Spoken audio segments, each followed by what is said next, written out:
Tem um e-mail aqui de uma pessoa que eu achei interessante porque ela faz uma interrogação. Ô Ziza, existe limite para a paciência? Depende, para perder? Para você ter paciência com alguém numa mudança, num projeto de vida a dois. O que você acha? Depende do tamanho do amor.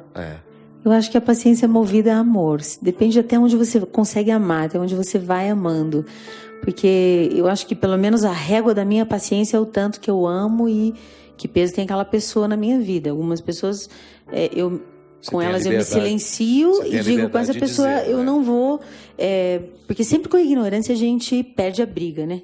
A ignorância sempre ganha. Não, então, Mas então olha que interessante a questão. Ela fala, padre, eu gosto de uma pessoa, ela não quer ser identificada, e que essa pessoa tem um passado muito destruído em relação a namoros. Então ela sabe que já faz parte da estrutura dessa pessoa a dificuldade de amar. Porque se ela tem um histórico difícil, porque alguma coisa ela já identificou, então que não está muito bem.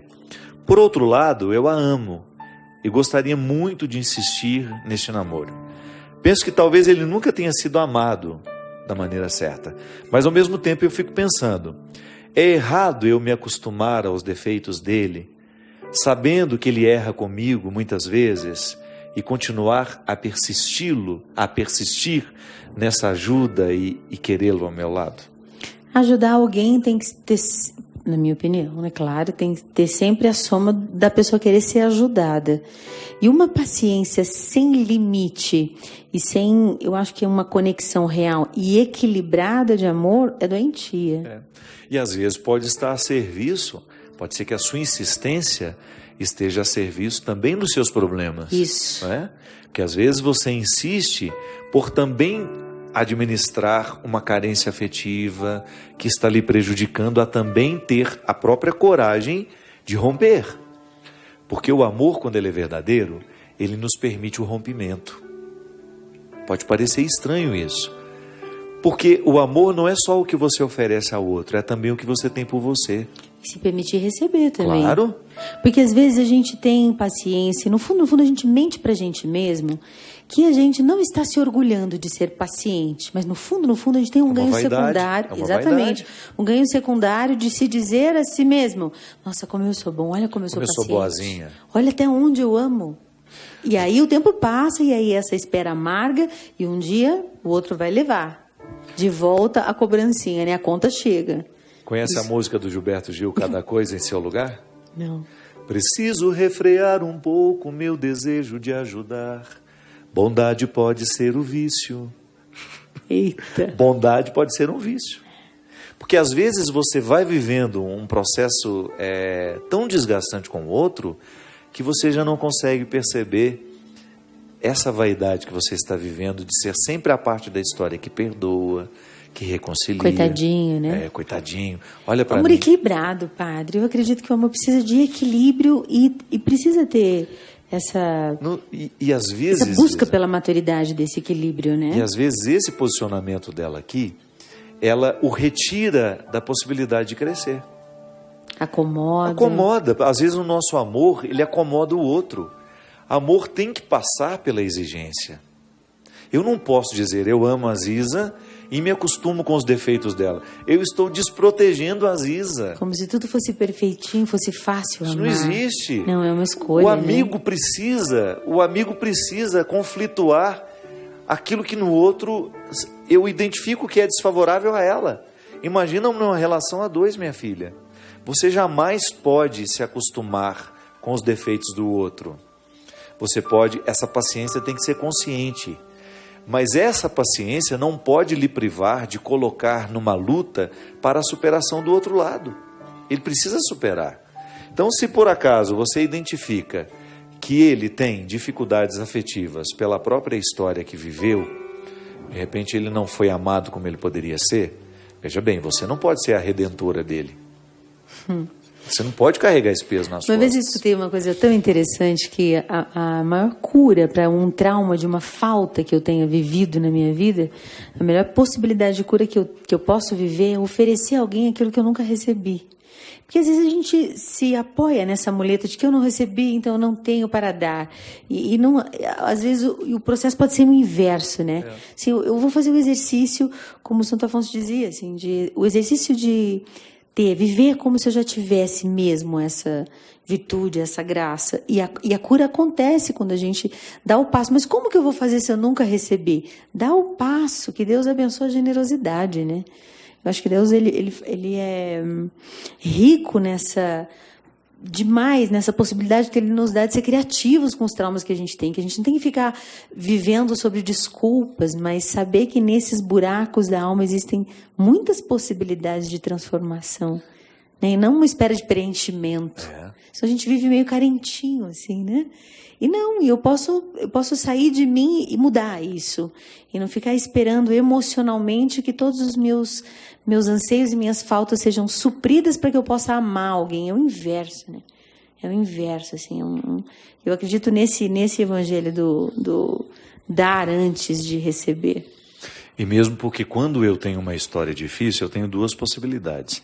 A primeira, eu vou reproduzir a história difícil na vida de quem estiver ao meu lado, ou eu vou fazer a correção disso. Isso a gente vê muito no exercício da paternidade, da maternidade. Aqueles pais que sabem, nossa, meu pai foi tão duro comigo, então eu vou descontar tudo isso nos meus filhos, eu vou ser com eles também. E de repente você percebe que a dureza que seu pai teve com você, ela foi excessiva. Então você corrige com seus filhos. Você vai ser um duro na medida certa. Sim. Você vai fazer exigências justas. Você não vai exceder. Então, meu pai foi agressivo fisicamente comigo. Aí a pessoa vai descer a lenha também nos filhos, vai ser agressivo. A pessoa vai ser agressiva com os filhos que tem. Não. Eu acho que existe essa cilada psicológica. Quando a pessoa menos percebe, ela está repetindo. Isso, ela está repetindo sem querer. Por isso que eu acho que o exercício da consciência, o conscientizar-se constantemente de seus atos é extremamente importante. É um exercício diário. Porque senão a gente cai nisso e não tem a oportunidade de mudar o rumo da vida, mudar a tendência da família, mudar o rumo da história familiar. Porque a gente não é condicionado. Eu não sou condicionada ao que eu vivi. Eu sou influenciada, mas não condicionada. O condicionamento é uma realidade muito triste, né? E é o que você está falando, as estatísticas, por exemplo, de pessoas agredidos tornam-se agressores. Não precisa ser assim, né? Não precisa. Não precisa, é preciso esforço, pode mudar. Né, padre? Muita oração. Acho que precisa de esforço, contar com a graça de Deus, mas ter consciência de que é muito possível que seja diferente. Então, minha filha, o que você precisa fazer? Primeiro, coloca na mesa. Se o amor que você está amando é, de fato, fruto de um valor ou se ele é fruto de uma necessidade. Eu sei que pode parecer difícil de entender, mas a própria experiência prática nos revela. Se eu estou amando por um valor, eu não vou ficar anotando no caderninho o que eu faço pelo outro. Não é? Agora, se eu amo lista por das minhas bondades. Se eu amo por necessidade, você vai fazer aquela cara.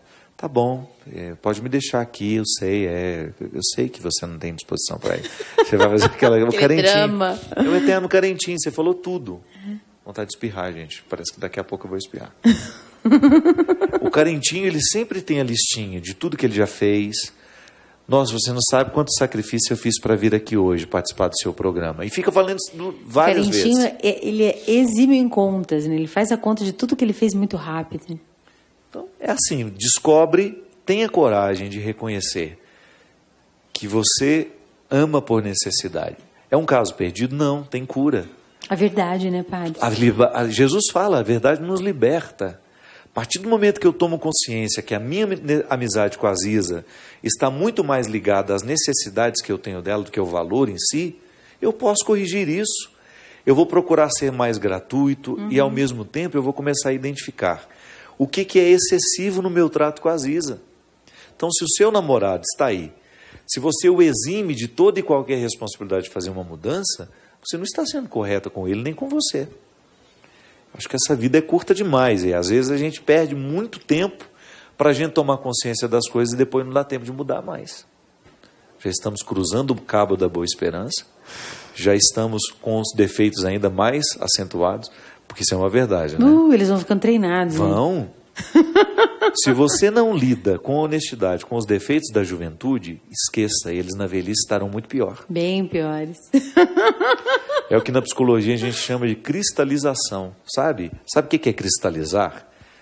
O que é uma fruta cristalizada? É uma fruta que foi ressecada e coberta com uma proteção de açúcar. Aquela casca de açúcar, ela fica dura, ela cria uma estrutura difícil de ser quebrada. Uma maçã do amor, por exemplo, quantas pessoas já quebraram os dentes mordendo uma maçã do amor? É uma fruta cristalizada. Criou-se uma casca de proteção. Então nós muitas vezes fazemos isso com os nossos defeitos.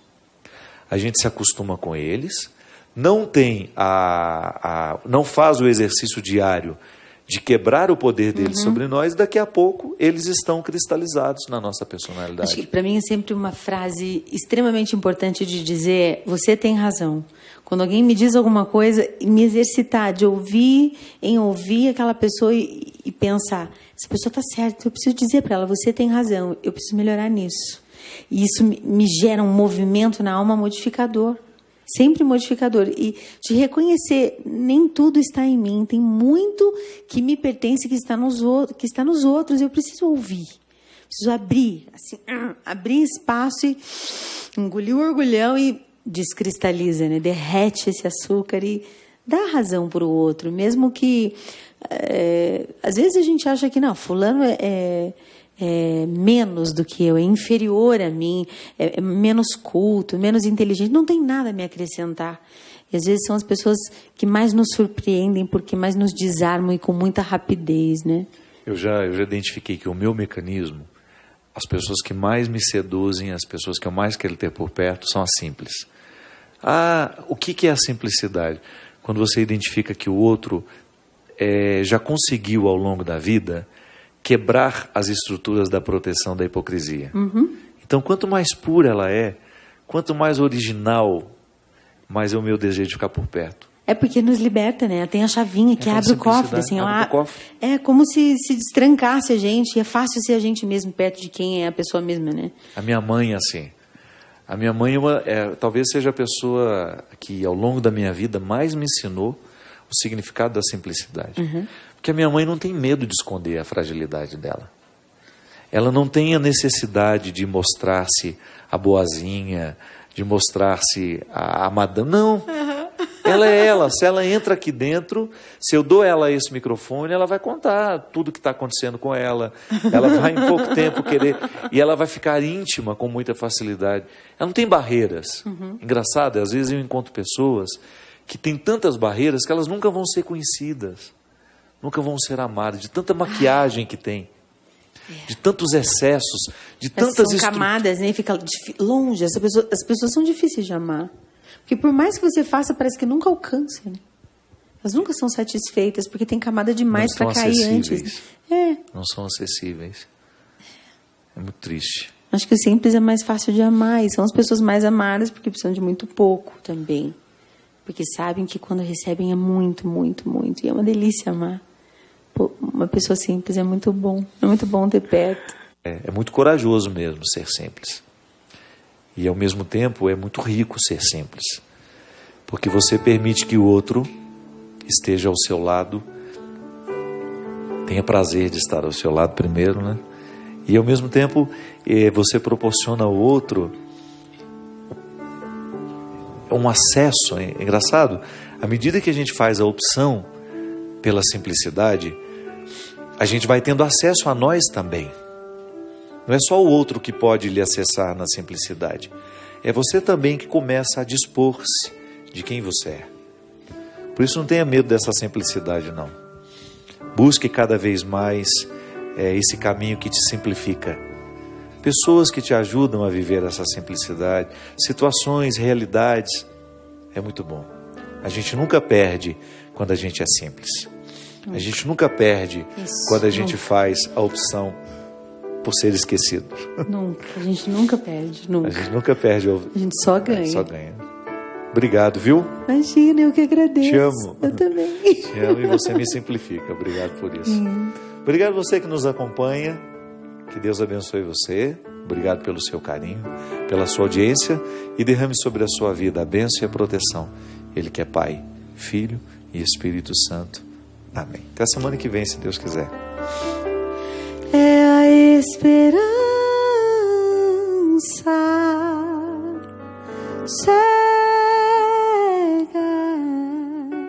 que tenho em sua misericórdia.